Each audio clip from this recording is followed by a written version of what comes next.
Nah, setiap tahun pasti kita semua ngerasain hal yang sama kan? Hawa-hawanya tuh beda. Pasar-pasar jadi lebih heboh, orang-orang mulai sibuk bikin rencana buat pulang kampung, dan semangatnya itu terasa banget di mana-mana. Ya, inilah momen Ramadan dan Idul Fitri di Indonesia yang selalu kita tunggu-tunggu. Tapi pernah kepikiran gak sih, di balik semua kemeriahan ini, sebenarnya ada dua sisi mata uang yang kontras banget. Di satu sisi, ini adalah momen di mana ekonomi kita seolah-olah disuntik energi super besar. Tapi di sisi lain, ini juga waktu di mana dompet kita terasa paling cepat kempes. Jadi sebetulnya ini berkah atau justru jadi beban? Yuk kita bedah bareng-bareng. Oke, kita mulai dari sisi yang enak-enaknya dulu ya, sisi berkahnya, yaitu gimana lonjakan belanja yang luar biasa ini benar-benar jadi mesin penggerak utama ekonomi negara kita selama periode ini. Jantung dari semua ini apalagi kalau bukan THR, alias tunjangan hari raya. Coba bayangin deh, THR ini tuh kayak paket stimulus raksasa yang serentak disuntikan langsung ke kantong jutaan masyarakat. Ini bukan sekedar bonus loh, ini adalah bahan bakar utama yang bikin daya beli orang se-Indonesia tiba-tiba meroket dalam waktu yang bersamaan. Biar kebayang skalanya segede apa, nih lihat angkanya. Di tahun 2024 aja, Bank Indonesia itu sampai menyiapkan uang tunai hampir 198 triliun rupiah. Gila kan? Dan yang lebih penting, angka ini tuh naik terus setiap tahunnya. Ini nunjukin betapa dahsyatnya perputaran uang yang terjadi cuma dalam 1 bulan. Sekarang, kita ngomongin pergerakan orang, alias mudik. Ini bukan sekedar liburan biasa, teman-teman.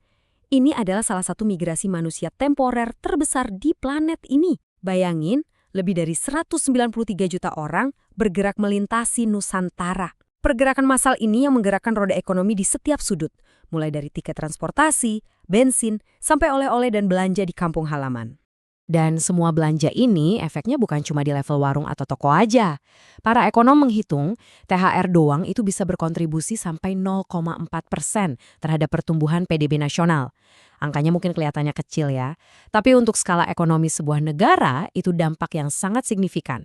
Jadi bonus tahunan ini beneran punya efek makroekonomi yang nyata.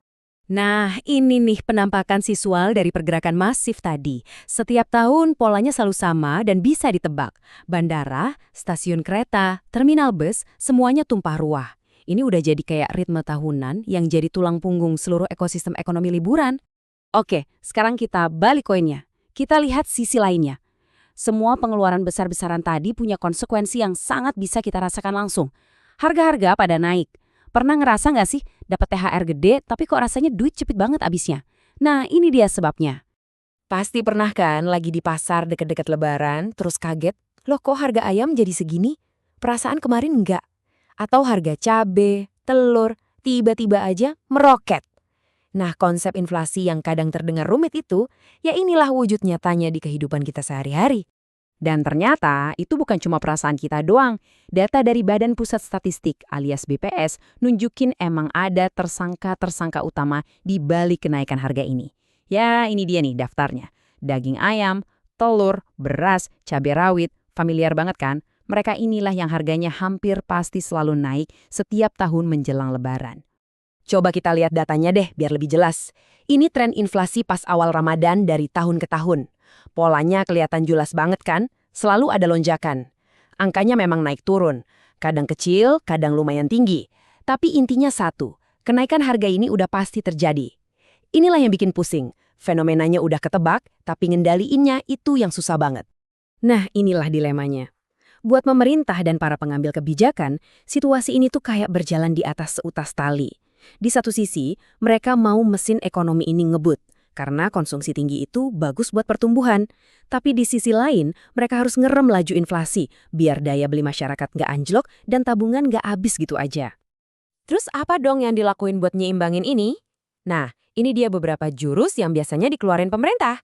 Mereka coba stabilin harga di pasar, ngawasin supaya THR cair tepat waktu, ngejaga biar distribusi barang nggak macet, dan pastinya ngasih dukungan buat UMKM yang justru lagi panen-panennya di momen ini.